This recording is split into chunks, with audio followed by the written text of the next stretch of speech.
Act in harmony with nature. Creativity is a very paradoxical state of consciousness and being. It is action through inaction. It is what Lao Tzu calls Wei Wu Wei. It is allowing something to happen through you. It is not a doing, it is an allowing. It is becoming a passage so the whole can flow through you. It is becoming a hollow bamboo, just a hollow bamboo. And then immediately, something starts happening. Because hidden behind man is God.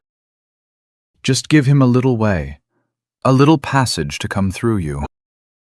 That is creativity. Allowing God to happen is creativity. Creativity is a religious state. That's why I say that. A poet is far closer to God than a theologian, a dancer even closer.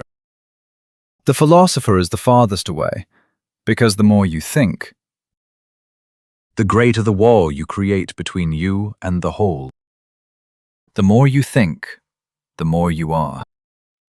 The ego is nothing but all the thoughts you have accumulated in the past.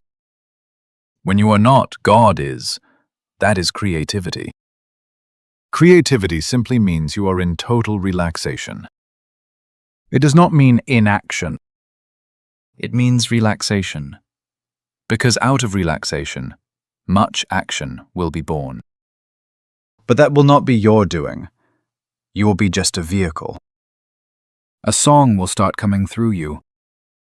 You are not the creator of it. It comes from the beyond. It always comes from the beyond. When you create it, it is just ordinary, mundane. When it comes through you, it has superb beauty. It brings something of the unknown in it. When the great poet Coleridge died, he left thousands of poems incomplete. Many times in his life he was asked, "Why don't you complete these poems?" Because a few poems were missing only one line or two lines. "Why don't you complete them?" And he would say, "I cannot. I have tried, but when I complete them, something goes amiss, something goes wrong. My line never falls in tune with that which has come through me. It remains a stumbling block. It becomes a rock. It hinders the flow. So I have to wait. Whosoever has been flowing through me, whenever he again starts flowing and completes the poem, it will be completed, not before that." He completed only a few poems, but those are of superb beauty, of great mystic splendor. That has always been, so the poet disappears. Then there is creativity. Then he is possessed. Yes, that is the word. He is possessed.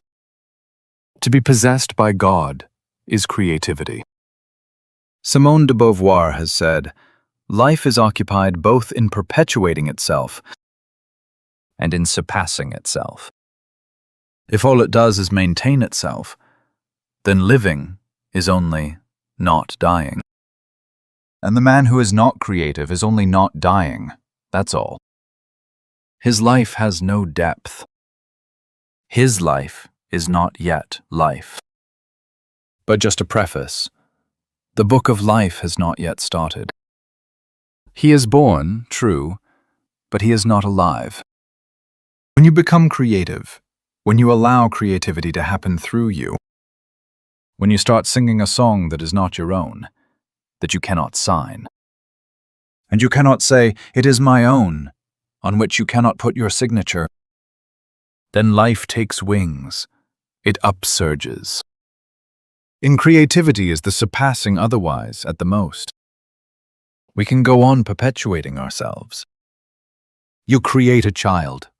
It is not creativity. You will die, and the child will be here to perpetuate life.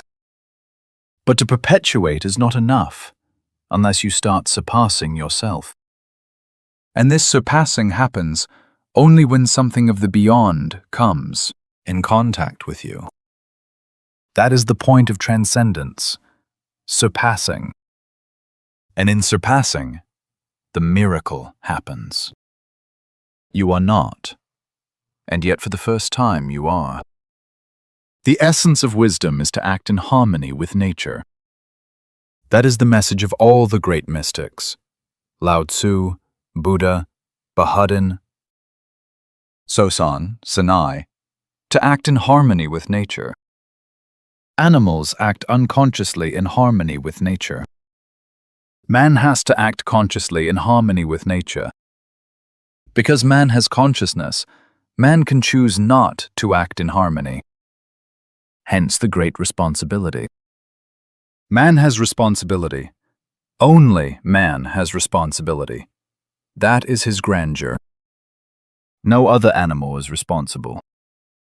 He simply acts in harmony. There is no way of going astray. The animal cannot go astray. He is not yet able to go astray. There is no consciousness yet. He functions as you function in deep sleep. In deep sleep, you also fall in harmony with nature. That's why deep sleep is so rejuvenating, so relaxing. Just a few minutes of deep sleep, and you are fresh and young again. All the dust that you had gathered, and all weariness and boredom disappear. You have contacted the source. But this is an animal way to contact the source.